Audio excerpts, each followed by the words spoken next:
Hello there, paper time. And in a week that's been dominated in England by those shock FIFA allegations that some of their 22 voters may not have asked for bribes, here's our usual glance at what's been making the news on the continent.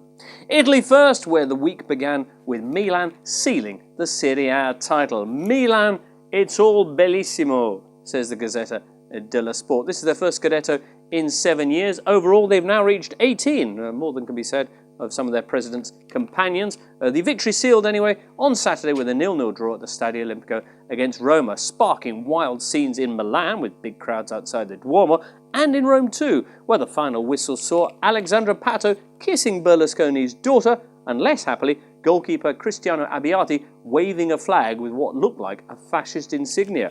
"I had no idea I was handling something connected with the far right," he said. That's Abbiati talking, by the way, not Pato.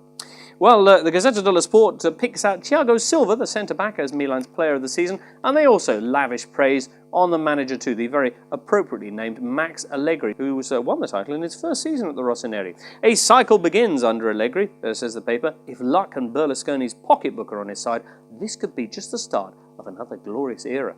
Well, 3 days later, Milan then probably went to Palermo and got knocked out of the Italian Cup semi-finals, but no matter. On to the other news this week in Italy, and in the other Italian Cup semi-final, which was also at the Stadio Olimpico, Inter captain Javier Zanetti reached his 1,000th professional appearance, only the 10th player ever to do this. There is the man they call the tractor, beaming, appropriately enough. Long may he continue, he's into the final now with Palermo. The other big news in Italy this week was this: Juventus threatening to quit Serie A. Now, Juve managed to throw away a 2-goal lead for the second game in a row on Monday night, but that wasn't the motive for this. Instead, it's the ongoing row over TV money. Serie A switch to a new collective deal has already seen friction this year, with Napoli and Lazio's owners even having a bit of a punch-up. That I'd pay to see. This week, though, saw the Big Five teams' proposals that since they have 75% of the fans, they should get 75% of the rights money, defeated by the other 15 clubs. The Big Five took it rather badly. Here is Juve president Andrea Agnelli. He says, "We are united with the other Big Four clubs and we could leave the league. Does this mean possibly playing in the Premier League or French Ligue 1? We are evaluating all our options." Sure you are. Memorable response meanwhile from La Repubblica, who say Juve should go to Canada. They might actually win something there. Well, other news this week then, and in France, Lille took a big step to their first title in almost 60 years. They're now 4 points clear of Marseille with 4 games to go. The big story, though, in France is national team manager Laurent Blanc absolved in the racial quotas scandal.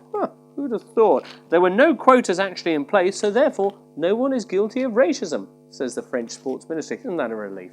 And if that wasn't surprising enough for you, meanwhile over in Spain, Barcelona have gone and become Liga champions. Yes, their 1-1 draw on Wednesday with Levante, seeing them picking up the Spanish title for the 3rd straight year.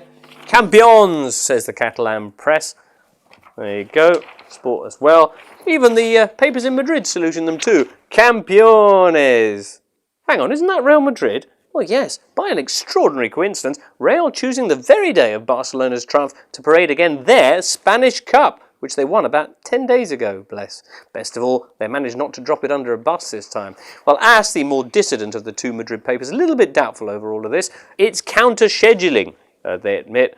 They say Real managing to slip in at the back of Barcelona's day of triumph. Still, well done Sergio Ramos for not breaking anything this time. And Cup, you have to say, has been patched up remarkably nicely. Well, that's it for this week's look at the continental papers. We'll be back next Friday as the season draws towards a close, so hopefully you'll be joining us then. Goodbye.